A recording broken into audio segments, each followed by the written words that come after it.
America में अपने एक शो को लेकर विवादों में घिरे कॉमेडियन वीरदास ने अपना पक्ष लोगों के सामने रखा है। विवाद के बाद पहली बार एनडीटीवी से बातचीत में उन्होंने कहा कि व्यंग्य करना कॉमेडियन का काम होता है। उन्होंने कहा कि जिस शो को लेकर कुछ लोग नाराजगी जाहिर कर रहे हैं, उसी शो के लिए उन्हें लाखों लोगों से प्यार भी मिला है और जिन्हें मेरे शो से आपत्ति है, उन्हें मेरा पूरा वीडियो देखना चाहिए। Hello and welcome to NDTV. I'm Rohit Khilnani. This is an interview you cannot miss. Veer Das, good to see you in New York. It's good to be here for the Emmys. Big congratulations for the International Emmy nomination. Thank you. Very well deserved, and you continue to make us proud. Thank you. Thank you. Veer, if I scan through social media in India, you seem to be the most wanted person. For jokes. I guess, yeah. I don't know if that's true or if that's not. Right. You got a lot of feedback for your for the show that you did at the Kennedy Center. Yes. It's an epic place where you gave a momentous performance, and a lot of people. What's the kind of feedback that you have received so far? It's as an artist, you receive all kinds of feedback, but this has been millions of people from the country and everywhere, just a humbling amount of love. Right. So that is an amazing thing that I didn't expect. Right. And along with love comes hate as well. There's been a lot of that. Now that you see both the sides, is there anything different you would have done?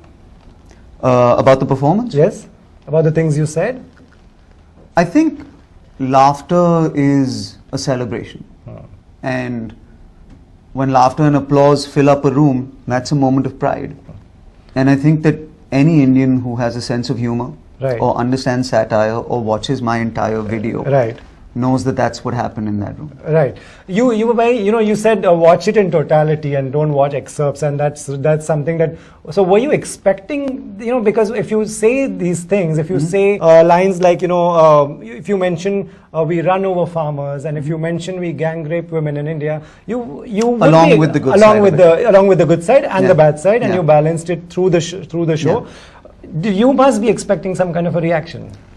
I think a comedian puts out satire, and if it's the good of the country and the bad of the country, ending in the good of the country, I think that's something that you should want to come together in. So I can't expect what will happen when I put out a piece of content. It's not in your hands. Yeah, it's not in my hands. But the minute it becomes, there's a complaint filed, there's some Home Minister in Madhya Pradesh said you won't be allowed to perform in Madhya Pradesh. What do you have to say to them? I'll have to cross those bridges when we come to those, humbly. Right. So, for the next performance, when you go in, all eyes are going to be on you. Will you this time, because of the kind of feedback there is, are you going to be slightly more careful, or will this change you, this episode? I've made my country laugh for 10 years now. Yeah, you have. I've devoted my life to writing about my country. Right. We're here at the Emmys because I wrote a love letter to my country. Right. As long as I'm able to do comedy, I will keep writing love letters to my country. Right. Great. So on that note, we also want to ask you about Emmys. On one side, there's a complete different reaction. You and I are sitting in New York. Yeah. This also makes India very proud that you to get to the nomination firstly, and if you win, that's even better. How do you see this contrast? On one side, people are saying one thing. Here, people will be on the red carpet taking your autographs and pictures.